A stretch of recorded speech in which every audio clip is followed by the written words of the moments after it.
ప్రభునందు నాకు అత్యంత ప్రియమైనటువంటి వారులారా, మన ప్రభువును రక్షకునేటువంటి యేసుక్రీస్తు వారి యొక్క శుభనామములో మీ అందరికీ నా హృదయపూర్వకమైన శుభములు వందనములు తెలియజేస్తున్నాను. ఉదయకాల సమయంలో దేవుని వాక్యాన్ని ధ్యానం చేసుకుందాము.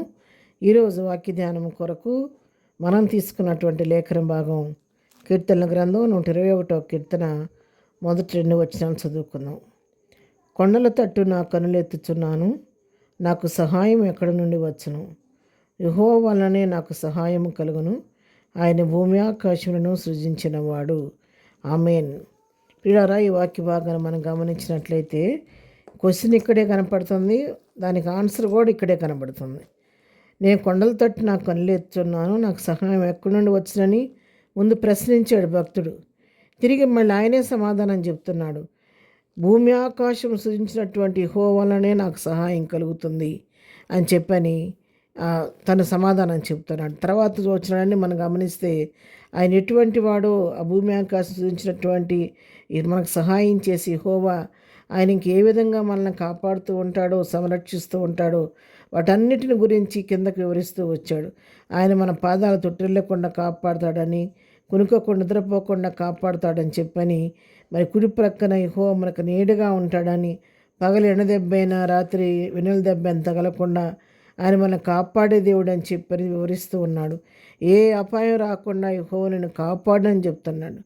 నీ ప్రాణమును కాపాడని చెబుతాడు. అంతేకాదు మన రాకపోకల్లో కూడా యెహోవా మనల్ని కాపాడుతాడన్న సత్యాన్ని ఇక్కడ భక్తుడు మనకు తెలియచేస్తూ ఉన్నాడు.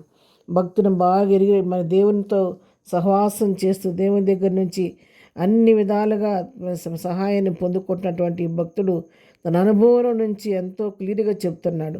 మనకి, నాకు, నీకు ఎవరికైనా ఒక సహాయం కావాలంటే కొండల తట్టు కళ్ళెత్తే మనకి ఎక్కడి నుంచి సహాయం రాదు. కానీ మన సహాయం రావాలంటే మన ప్రభు వైపే మనం చూడాలి. ఆయన భూమి ఆకాశం సృజించిన యెహోవా వల్లనే మనకు సహాయం కలుగుద్ది. కాబట్టి మనం ఆయన తట్టు మన కనులు ఎత్తాలి అని చెప్పని చక్కగా దేవుని వాక్యం ఇక్కడ మనకు సెలవిస్తూ ఉంది. 124వ కీర్తన 8వ వచనం కూడా మనం చదువుకుంటే, భూమి ఆకాశం సృజించిన యెహోవా నామం వలననే మనకు సహాయం కలుగుతున్నది. ఇక్కడ కూడా కీర్తన అదే మాట చెప్తున్నాడు. దావీదు భక్తుడు చెప్తున్నాడు, భూమి ఆకాశం సృజించిన యెహోవా నామం వలనే మనకు సహాయం కలుగుతుందని చెప్పని ఇక్కడ కూడా సెలవిస్తున్నాడు. ఎందుకంటే ఆయన మన అండ, కొండ, ఆశ్రయ దుర్గము, ఎన్నడూ విడిచిపెట్టిన దేవుడు, విడువని ఎడబాయిన దేవుడు, మనతో ప్రతి పరిస్థితికి మనకు చాలిన దేవుడు, మనతో తోడుగా ఉండి నడిపించే దేవుడు ఆయన.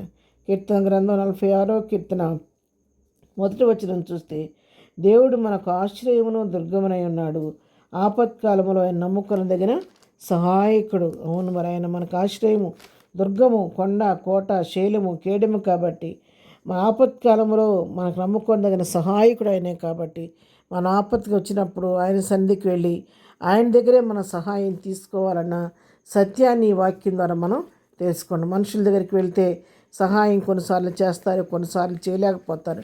కొన్నిసార్లు సహాయం చేస్తామని మాట ఇస్తారు, కానీ అన్న సమయానికి సహాయం చేయలేకపోతారు. కానీ మన దేవుడు అలా చేసే దేవుడు కాదు. ఆయన ఒకసారి మాట ఇచ్చాడంటే మాట తప్పే దేవుడు కాదు. అబద్ధం ఆడటక నరుడు కాడు. ఎవరైనా ఆయన దగ్గరికి వెళ్ళి ఏ సహాయం వేడుకున్నా తప్పకుండా అది మనకు తన చిత్తానుసారంగా మనకు మేలు చేసే దేవుడే కానీ కీడు చేసే దేవుడు కాదు. హెబ్రీయులకు రాసిన పత్రిక 13వ అధ్యాయం 6వ వచనం కూడా చూసుకుంటే, అక్కడ ప్రభువు నాకు సహాయుడు, నేను భయపడను, నరమాత్రుడు నాకేమి చేయగలడు అని మంచి ధైర్యంతో చెప్పగలవారమై ఉన్నాము. ఇక్కడ భక్తుడు చెప్తున్నాడు, ప్రభు మనకు సహాయుడు కాబట్టి మనం భయపడకుండా, నరమాత్రుడు నాకేం చేస్తారు అని ధైర్యంతో మనం చెప్పేవారంగా ఉండాలని చెప్పని ఇక్కడ వాక్యం సెలవిస్తుంది. కాబట్టి ప్రభువుని బట్టి మనం ధైర్యం తెచ్చుకొని, మన విమోచకుడు సజీవుడు కాబట్టి, ఆయన అన్ని సమయాల్లో మన సహాయం చేసే దేవుడు కాబట్టి, ప్రభువు మాతో ఉండగా మాకు విరోధి ఎవడని చెప్పి మనం ధైర్యంగా చెప్పి ప్రభువుని బట్టి ముందుకు సాగిపోదాం. అటు కృపాధన్యత ప్రభు మనకందరికీ దయచేయను గాక. ఆమేన్. ప్రార్థన. ప్రేమగలిగిన తండ్రి, పరిశుద్ధాన్ని కొందనాలు. ఉదయకాలం మాకు ఇచ్చినటువంటి శ్రేష్టమైన వాక్య భాగాన్ని బట్టి నీకు కొందనాలు. మా అండా, కొండ, ఆశదుర్గు నీవేనాయన, మాకు సహాయకుడు నీవే ప్రభు. ఇంతవరకు మా జీవితంలో ఎన్నో పరిస్థితుల్లో చాలిన దేవుడుగా ఉండి సహాయకుడిగా ఉండి నడిపిస్తూ వచ్చారు. ఇక ముందు కూడా మీకు మా హస్తాన్ని పట్టుకొని ముందుని నడిపించండి. ఇద్దరు వాక్య బిడ్డలందరినీ దీవించండి. వెళుచున్న మార్గాల్లో తోడండి, చేస్తున్న పనిపాట్లో కాపుదలు దయచేయండి.